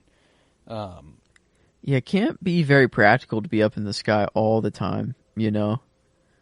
But this is another one of those pieces of concept art you got to see. Is the concept for Cloud City? I mean, it's gorgeous, man, and I mean, again, just creatively, what a brilliant idea! A city in the sky, you know. Fucking, of course we would, you know, like this. If we got to this level of technology, like, of course we would do this shit. This would be the most beautiful sunrise and sunset every day. Like it's unfair. You don't have to really worry about the clouds because you're always either above, you're pretty much above them. But well, I don't know. They seem to have some there. Yeah, I don't know. You know, I mean, I wonder if there are days where it's like really foggy because they're like in a cloud. I guess. Does it rain on Cloud City ever? That's a good question. I wonder, if there are. Well, you know, the planet's a gas planet, which makes it impossible to live on the surface. So it's like, how much does it rain on a gas planet anyway? Yeah, and if it is raining, it's probably not water. That's Hello, what have we here? There he is. God, I love Billy D. I love Lando. And so I'm actually going to give Billy D. Williams my performance for The Empire Strikes Back. Okay. I think that he is just having the time of his life. He perfectly embodies this character, and the moments that you need to feel. You know, I used to hate Lando for what he does, but growing up, I've obviously seen the that's true obvious, dilemma he was in. And there's a performance thing Billy D. does that's just. You feel bad for him. You feel bad for the situation he found himself in. And is he not just the suavest motherfucker there is? So man? smooth. Like, Who has more game than Lando? There's not a soul alive. Is there anyone in the universe? Or anyone in any other universe for that matter? That's fair. Man, the cape blowing in the wind. Just pimp. Just pimp. I'm glad they end up getting Leia an outfit change here before long. She's been rocking the same thing since we saw her at the beginning of the episode, or the beginning of the movie. I wish they wouldn't have... There's deleted scenes where she's wearing this like gorgeous red dress, and I wish they somehow could have kept that in the movie, but they unfortunately do not. But this might be my favorite set in all the movies, is the Cloud City design. I'm not usually a huge fan of minimalist aesthetics, but there's something that goes with this environment. It's the lighting, the orange and the blue and the yellow and the pink. Like those hues, it just really, really complements this so intensely well. And I adore it. I do. Yeah, 3PO could not have walked in a worse closet or a worse... Yep. Bro Boom! got blown to fucking bits. I mean, he's dead. Blown to he's fucking literally bits dead in this movie. Like, literally completely gone right now. And George talking to Irvin Kersh. Well, Irv, you can't kill 3PO. Okay. No, we're going to blow him up, George. George, we are going to blow every single limb off his body, and his limbs are going to snap in half as well. Blow him up. Like, yeah, that's... Man, I didn't know this feud. Yeah, I didn't know there was some feud going on, but... Yeah, it's just... there's some interesting stories, just because Irvin Kershner... Like, the way him and George butt heads was simply because creatively they had different visions. And it's why, whenever it comes to episode 6 next week, Richard Marquand, the director of Jedi, was basically a puppet.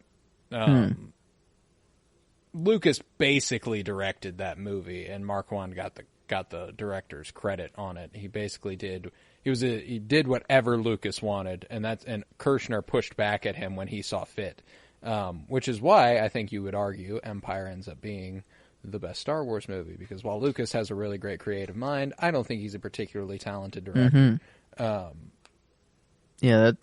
He's directed some good movies, don't get me wrong, and he is a good director, but I feel like this movie makes it evident that the way Rian Johnson directs The Last Jedi and a few of the even the TV directors kind of show why Lucas might not be the greatest director in the saga. You take Spielberg, you take the creative juices of Lucas, and then put an actual director of Spielberg next to him. Yeah, that's like it's made even clear that the George's, I don't know, he's just not got the direction juices quite like the other guys, but what he does have quite the mind to come up with an expansive world. Guy. Just come up with the ideas and let the people take care of it. And but I would see it's tough. It's his baby. Like, this is his universe. It's his galaxy and all his characters. It would be tough to... Well, and not to mention that every single movie, he basically had everything he owned writing on it. Mm-hmm. And sorry, just got to comment on how beautiful those shots of Luke taking off with Yoda basking in those lights is. It's fucking gorgeous. Yep. But he basically always invested everything he had in these movies, and so you can't really blame him for wanting full control, because whenever he puts the control in somebody else's hands, he's taking his money and going, okay, we'll figure it out. There is a certain possession you have in a literal sense and a figurative sense when that happens. There's the outfit change. There we go. Yeah. Gorgeous. And a hair change. Beautiful hair.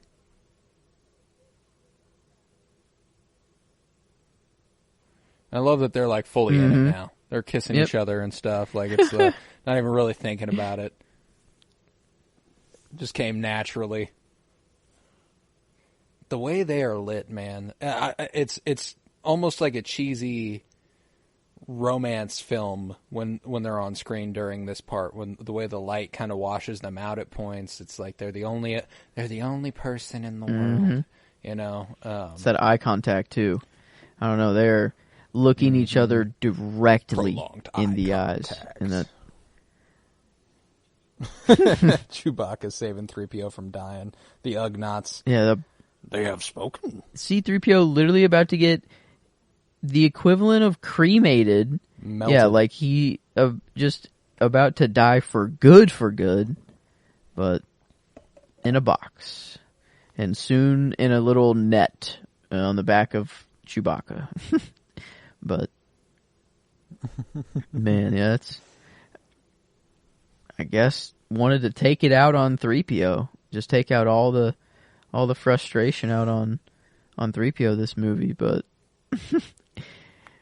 Billy D, you couldn't come in at a worse time in this trying to sway Leia. You belong here with us among the clouds. Like, that's a bar, bro. I'm sorry. That's got to work on every other girl, you know? Like, how does it... Yeah, every other person ever has fallen for that. But Leia's just a bit too headstrong for Lando.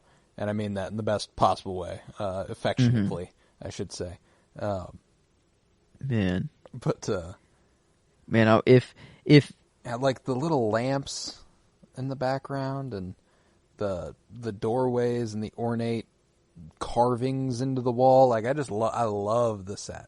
I wish we could have gone to Lando's bedroom to see his closet here. What he's rocking with. His closet on the Falcon was that dripped out, to imagine what his Cloud City closet is like is... Han doesn't on even fucking site. hesitate, bro. I always loved that. He just basically opened a door, saw Hitler, and started shooting. You know what I'm saying? Like, I mean, he has never seen Vader before. Just instantly, just said, "This, I must shoot." Well, no, this guy's gotta. He technically saw Vader one time, I guess. Maybe when he was running to the Falcon. And then Obi-Wan got sliced. Maybe he saw him there, but probably not. Yeah.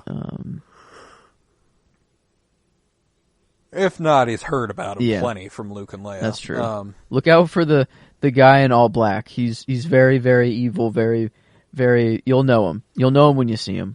But... Well, now here we are with 35 minutes left in the movie. Oh, look at how fucking fast this thing flies, man. Like, we're culminating on Bespin, and I think that's one of the things that George Lucas might not have the keenest sense of, and I mean, like, this has been commented on various times throughout his career, is that Marcia Lucas, his ex-wife, saved his movies, essentially, because she knew how to fucking edit them.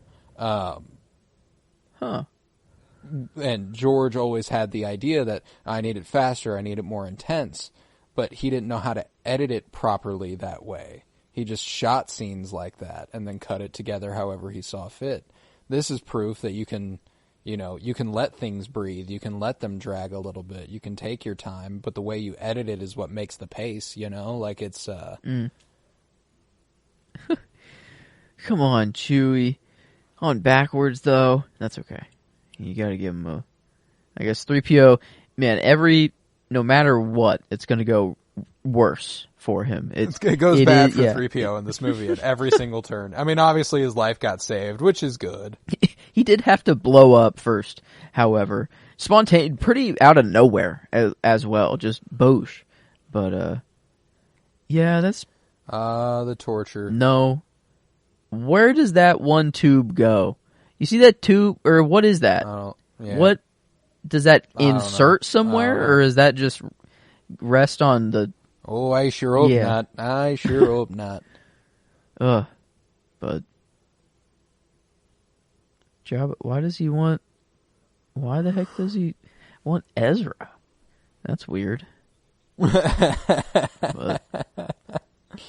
Like, he wants Ezra Bridger? Isn't he in a completely different galaxy right now?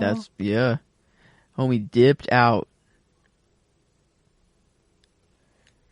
I love Vader when he gets sassy, man. Because he knows. Perhaps you think you are being treated unfairly. Yeah, he knows. who's gonna talk back to him, you know? There's one person. He knows that there is a singular person that will talk back to him, and that is Palpatine. Well, Luke eventually, and I guess Leia would if confronted. Leia gave him a little shit in the first one, you know? But couldn't really do much. But man, would have been that's a what if I would love to see, is them both taking them down together, and maybe, I don't know, maybe in a safer manner where Luke and Leia, they're both Jedi. I don't know. Well, Leia doesn't really need... Maybe that's what makes Leia so awesome, is that she doesn't need it. But it's just... it's a nice what if to think about. I appreciate that she is, just you know? To think if they all could have been together in a true happy ending, and maybe Vader somehow makes it out. They threw Leia back in that other outfit. They were like, oh, damn. Put this back on. Dang. That's alright. But, yeah. And what's even more fucked up right here is that they never even asked me any questions. You know, like they just tortured his ass. That sucks. That's... They were not trying to gain a fucking thing. That's brutal. Just torture.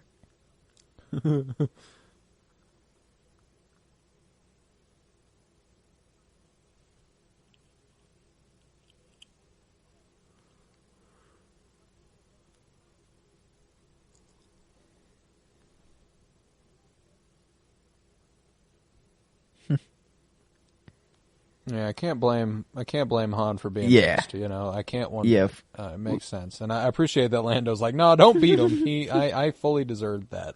Yeah. We don't know what Han just went through, so I think one punch to the face. Bro got tortured like a motherfucker. Yeah. Called for at the very least, you know.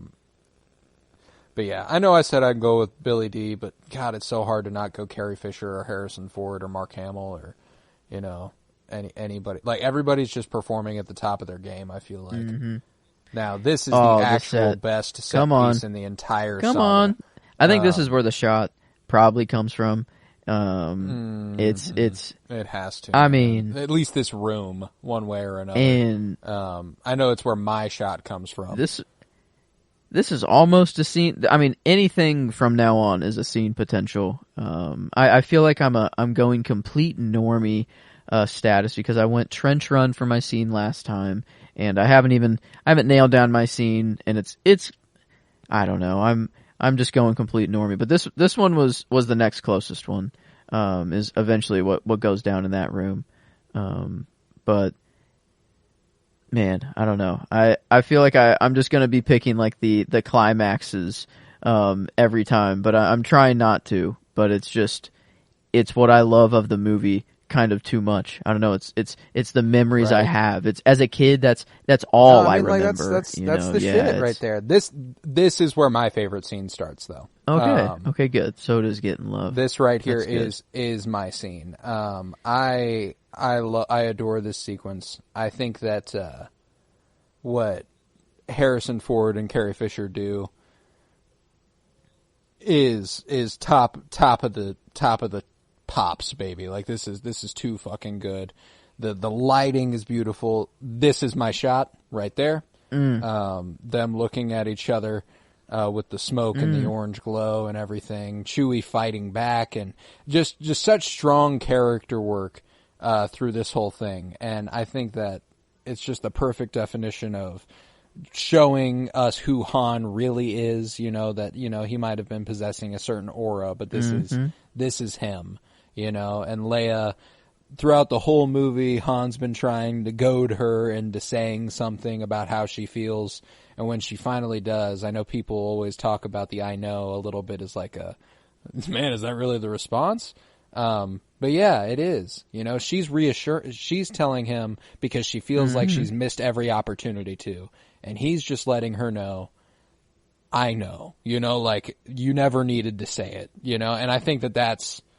it works so fucking well, and I just adore it. Yeah, it's and that the torturous roars from Chewie, it just works, man. And how crude this carbonite, you know, freezing is. This the production, I don't know, the whole just manufacture. It seems so crude, and then Mando can just kind of do it in his ship, and he has like 3 slabs just of people chilling in his ship, but.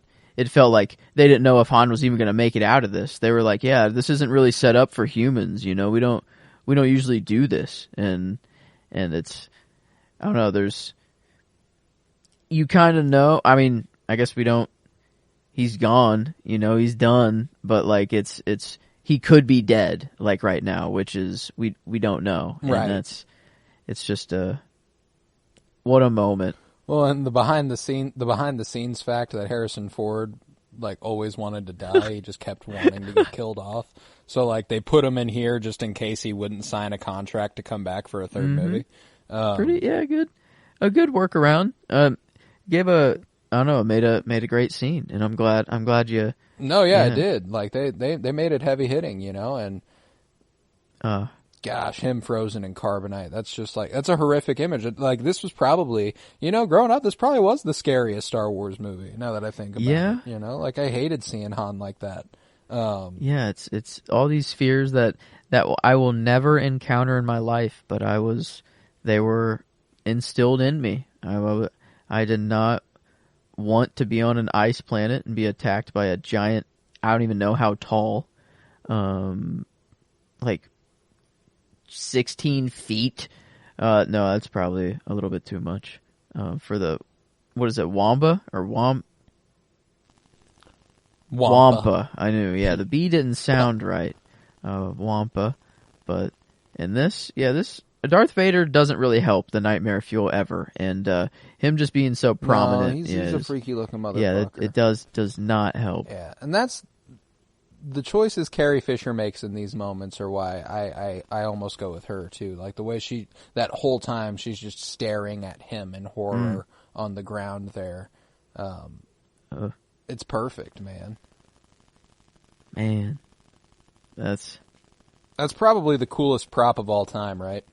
Ooh, that's a cool question. Coolest prop in any movie, is that the coolest prop ever? Oh shit.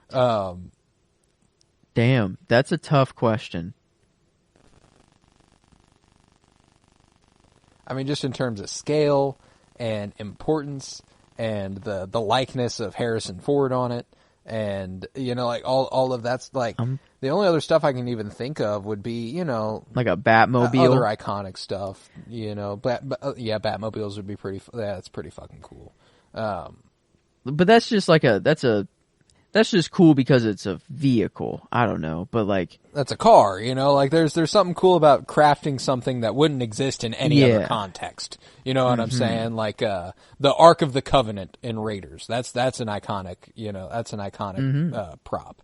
Some of the lightsabers, those are literal works of art. Like that's something fun to think about. Like a context to think about props in is that it's not just world building. They don't exist. Someone created it for this, and I think that's always really rich.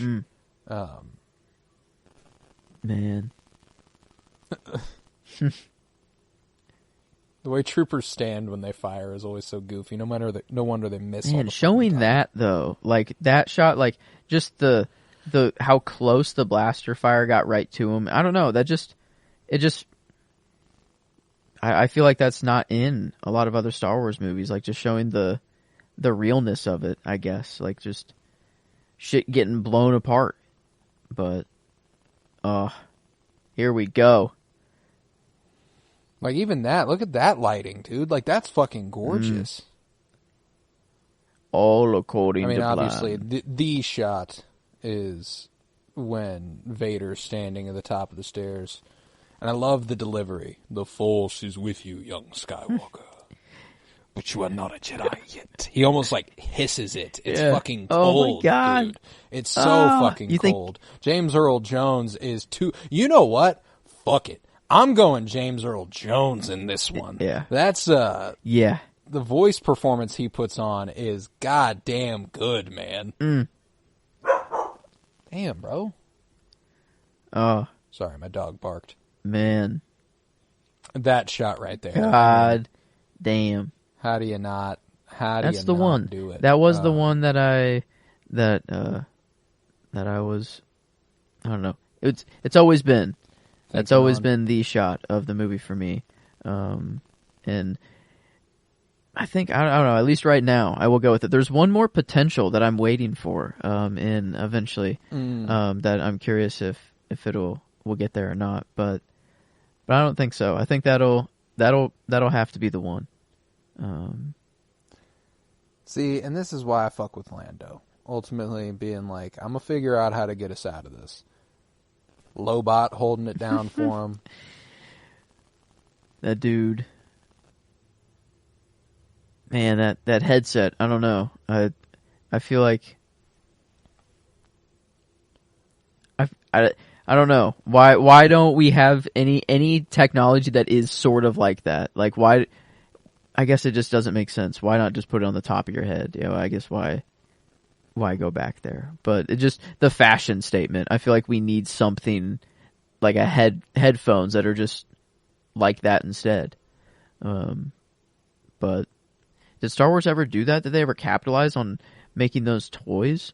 I guess I've never looked into that. Those headset things? Yeah, I don't know. Probably a Hasbro Lobot. There's probably, their headphones or something, like you wrap it around the back of your head. Ooh. Yeah, that's pretty. That is pretty right there. God dang. I mean... And that is pretty. Man, that's pretty. It's just like the Bespin and the Cloud City's whole aura is just dripped the fuck out. The question of coolest prop, Star Wars might just have like the top 10. Like straight up 1 through 10. Yeah, I mean, because it is something to consider that all the ships are also actually R2-D2 is a prop. I don't know. Would you consider R2-D2 a prop? Like, he is a character, but that grows tough because he's a character and there's somebody inside. Oh, okay. him. Okay. Is Yoda I always a forget prop? there's someone inside of him. Yeah, that's Yoda would probably be closer to a prop than R2. R2. Because R2's, I mean, is R2 technically a costume? I don't think so, but like there's a person like in 3PO is more clearly a costume. That's 3PO's a costume. Yeah, so there is a line, that's true. But I love the way Vader's toying with Luke here. He's got one hand on the saber. He's not even it's light work for him. And I love the way Luke kind of proves himself in this situation. Ready to die, ready to get frozen in that fucking force leap up out of there. Boy's got the hops. That was him just climbing up. That always kills me. He was just training on Dagobah doing just this. All these flips and stuff. Look at it. Learning exactly what it's coming to. Coming in handy. Still one hand though. He's like, you have controlled your fear.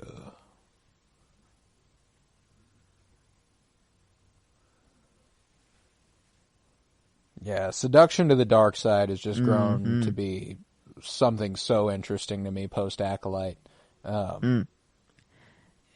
Because it's become a more real possibility to me. Like, there was something, when you're watching these movies, when you're a kid, Luke's not going to break bad. And we kind of take that for granted, We kind of, growing up, it was never even a possibility Luke would go dark, And now, thinking about the possibility existed. There was a chance he'd go dark. God damn. God damn. The movie just looks so good, bruh. Like, it blows my mind. If we can do it, why not? We're in sci-fi. We're in it. This is the other shot. Yeah, I mean, I didn't even think of that one. It was this window. This is a very memorable window in my childhood. Well, we were mentioning Rey's vision earlier. That hallway behind Luke pops up in that vision. Yes, this is... Ooh, man, what an iconic room right here. Yeah, this is... Yeah. Man. This fight is just so good. I mean, it is. I love the way Luke gets overwhelmed and Mark Hamill's performance of it. It's a tough sell. Mark has a lot of difficult work to do in this sequence. And what he manages with it is, all things considered, pretty impressive. Like this part right here is pretty fucking funny. Yeah, he goes from being all agile and flipping up and, I don't know, climbing on cables to just looking like the most uncoordinated kind of guy. And I love that stunt behind the scenes. You seen the video of the guy doing like a cartwheel into a backwards vault out the window? Like, that's fucking cool. Man. All for like a 2-second cut of him flying out. Like, that's so fucking cool. God, I love when Leia just kills a stormtrooper. Blast him. Just dead on the floor. This is definitely one of my favorite maps in Battlefront 2. It's cool watching them run through it because I feel like I know where they're going. I know where they are. You know? Can visualize it so well. Like I can. I've been there. I've been in there. As Leia, as Lando. You've killed so many people in these hallways. I've killed children in those hallways. Really? I'm assuming kids are. Oh, okay. I thought in somehow in the game there were. No, they don't let you kill kids. I didn't think so, but we got the Comtono for the first time during that sequence. One of the guys running around the corner had the Comtono in his hand, which is actually just an ice cream maker, which is pretty awesome. Oh, that's right. Yeah, the good old. I don't know. Isn't that what Din gets his payment for Beskar? Mm-hmm. Yeah, just a good old. From Werner Herzog. The baby. I want to see the baby. I feel like they upped their effects on blaster bolts hitting the walls and the troopers. They're really like impacting. There's holes there. It's like the ultimate version of squibs. Yes. Ooh. Yeah, squib, but just a straight up, there's a hole there now. Not just blood coming out. It's a literal explosion. Boom. A mini explosion on your chest. Oh. They're like, have the fire extinguisher on standby in case this guy catches on fire. Like, yeah, look at that. That is crazy. That's an actual, like, fire going off right there. Like, boom! Yeah. Like, gee. 3PO being crumpled up is killing me. Oh. Man, yeah, those squibs or whatever are going off there. That I never. It's incredible practical effects work, man. Like that's the shit. Am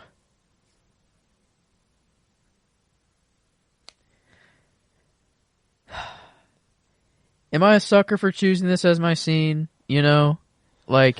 No, it is the most iconic scene in the movie, and there is something to be said for the fact that it might be the best scene in the movie. Like I only didn't go with it because I have such a strong, like, Leia's my favorite Star Wars character of all time, and that's one of my favorite Leia scenes. It's one of my favorite Han scenes. So like, it just kind of had to be the case. But this is, I mean, when people think about The Empire Strikes Back, I've always said there are a few things people are almost born knowing now.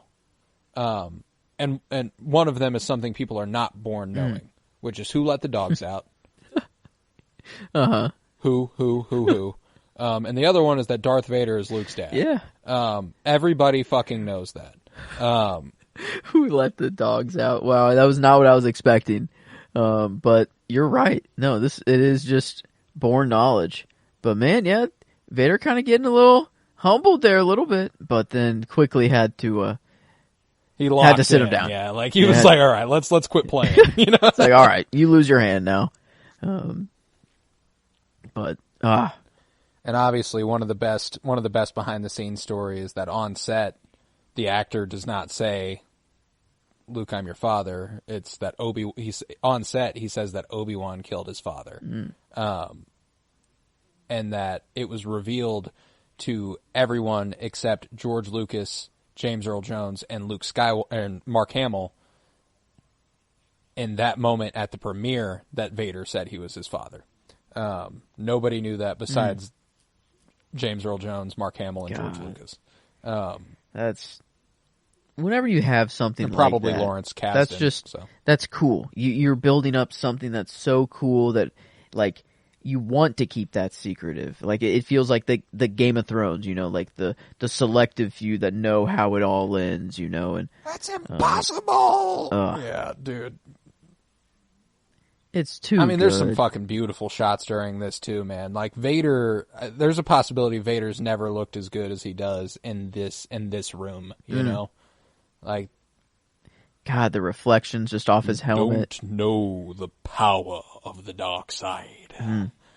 Yeah, he's just so fucking cold with it, man. And like, James Earl Jones is really putting on a fucking show during this sequence. I mean, like, look at that. What am I looking at there? Yeah, what is that? What am I looking at? What is there? that? You know what I'm saying? Like, how do you shoot that? What are you putting a camera on and showing me? Is that a moment? painting? And I love that Luke was like maybe. I can't tell. I love that Luke's like, I'd rather kill myself. Yeah, he's like, no clue what's going to happen. Luckily, the Lucky. forces got me, and I went down the perfect slide. You know, I mean, could not have went in at a more perfect angle. Bro was cold with it.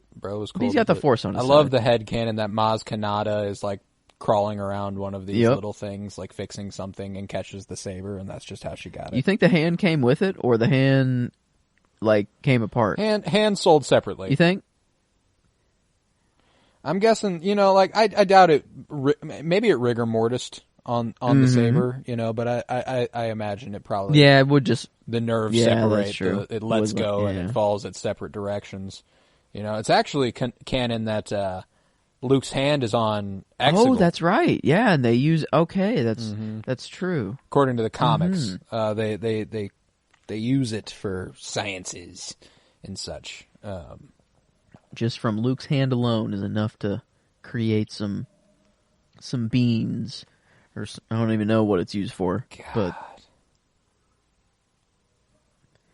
Leia, oh man, when he can't get to Ben, when he can't access it, calls to the only other person he knows how to. Like, that's just so fucking cool. Like, I love that that's the first place he goes after Ben. Oh, and the shot of her too. Dude, feeling it. Oh my hearing God. it. Oh God, I'm a sucker for it, man. It's giving me chills. It almost makes me fucking cry. I love them as brother and sister, man.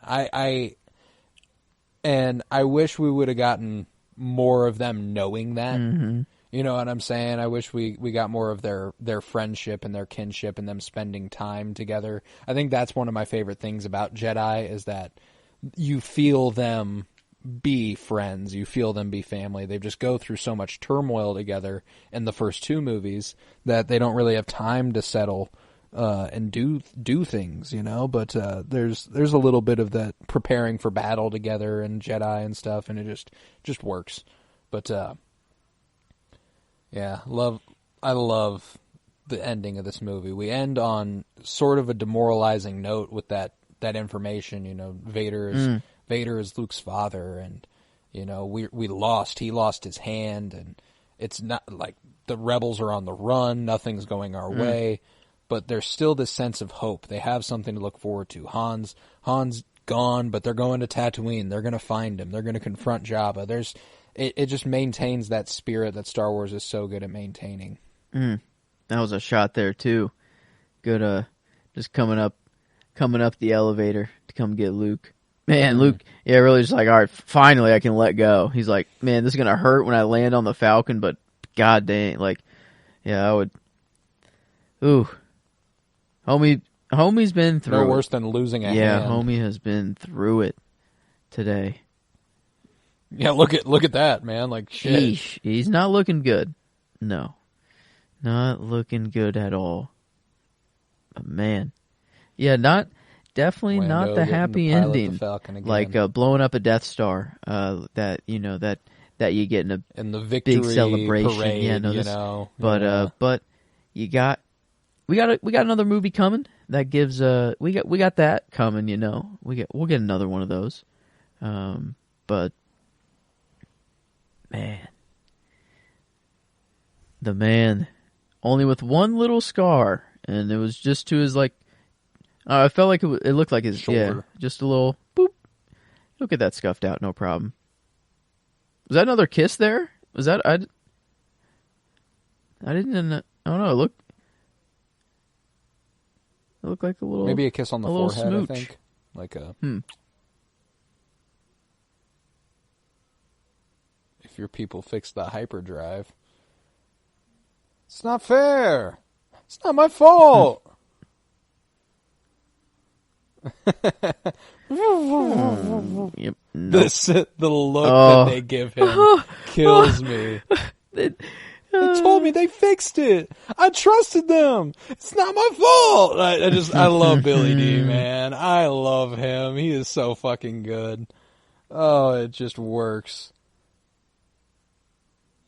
You know, one of my other scene contestants is this part when Vader and Luke commune through the Force. I think that's one of the cooler moments in their relationship and the forming of their conflict is just him showing, like, kind of displaying that they have a deeper connection than anybody. You know, they have this ability. At least as far as Vader is thinking. But Luke's just proven he can do that with Leia, which is also very cool, you know. Man, that ship is just actually so dope. Now looking at it now. Oh, it's so cool. Vader's dreadnought. Man, Father.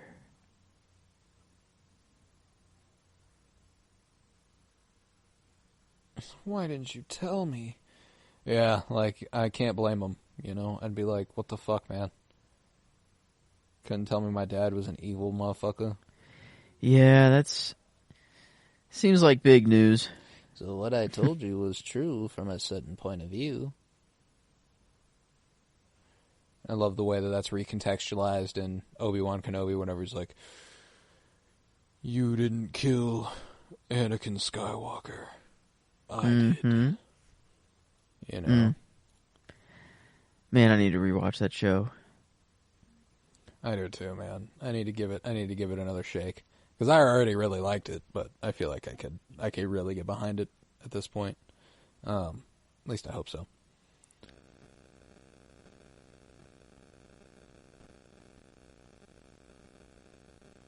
Tractor beams are OP, man. I don't fuck with tractor beams.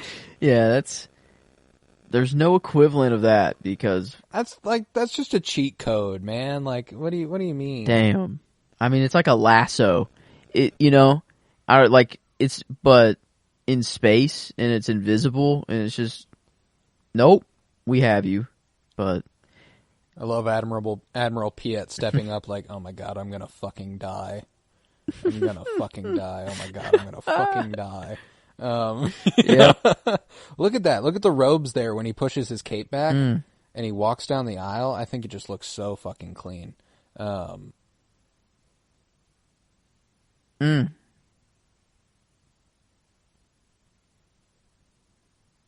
Got to get back to the rebel cell.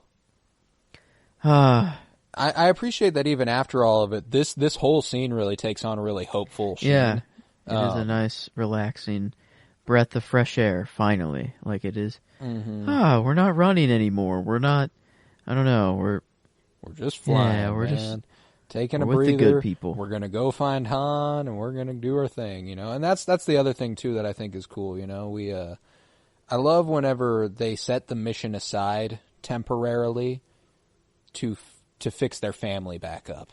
You know, they're like, all right, our next mission is finding Han. You know, like, that is what we are going to do. This shot of Leia where she smiles here before long is always one of my favorite visuals of Carrie Fisher. Right there. She was so perfect. I love her with all my heart. But, man, wouldn't it be nifty to have prosthetics like this in real life, huh? That looks pretty dang real. But I love the practical effect that they've just got something fake over the top of his real arm. Yeah. Firing Perfect. like that. Like that's perfect. Why not? God, look at the way she's lit there. Like that's just gorgeous. That's just good looking, man. Yep, and we're gonna bring it to a close on one of the another one of those iconic shots. I absolutely fucking love the ending of this movie. Lando wearing Han's clothes, of course, because they were lovers. According to Billy D, which I tend to agree with. Only explanation. Well, it is canon. At some point, they explored each other's bodies. It's canon. It is confirmed, and probably on the Wookiee. I don't know, by somewhere. If it's not just Somewhere Billy there. Bobby. Or Billy Bobby. Billy Bobby. Billy Bobby. Billy Bobby. Billy Bobby. Good old Billy Bobby. But It's Billy Bobby Williams. yeah. But oh man. You know what's really awesome is that Billy D. Williams' full name is William December Williams. December. Wow, that is not what I would have guessed the D was for at all. December. Wow. It's Chandelier, baby. Chandelier. Damn. There we are. We are another one. The peak in the books. Damn. Yeah, we've done it. It's all downhill from here, buddy. Man, no, it is how every shot was actually just on a different level. Like here, this was actually made differently. Like in. No, I mean, it's an unbelievable movie, dude. Just one of those ones that's so... I don't know that any other movie I could honestly tell you since it is as good to me. You know what I'm saying? Like, it's... And I have a tough time removing my bias, but, like, there's also the fact that I feel like this is a pretty universally good movie. I have a tough time believing anyone would watch this and go, you know what, that was actually bad. Yeah. You know, I just don't buy that. And there's really, I mean, anyone can really come into the movie and you don't have to know much about the mythology. Like it's pretty clear, like, good versus evil and stuff. Like, I don't think anyone's gonna be lost, and it's just, if you have that love for the mythology and you know all these little details, and even now that we're in the future knowing more about the mythology that they didn't even think of during this time, but it's still enhancing the movie, and it's just it's an incredible franchise. It's just unlike, at least I don't know, for me, it's the franchise that is always the one getting better and better, and I don't know if there's going to be another one like it, but man, yeah, I'm glad I've been able to watch it now under this, my new movie watching lens, and just now. Right. I don't know. Feel like a bit of a better movie watcher than previously. No, I get that. And yeah, it is. I think I'm excited for next week. I'm excited to rewatch Jedi. I feel like ever since I watched Empire and officially realized it's the best Star Wars movie, which was within a couple years, you know, within the last year or two. Jedi was always my favorite prior to that.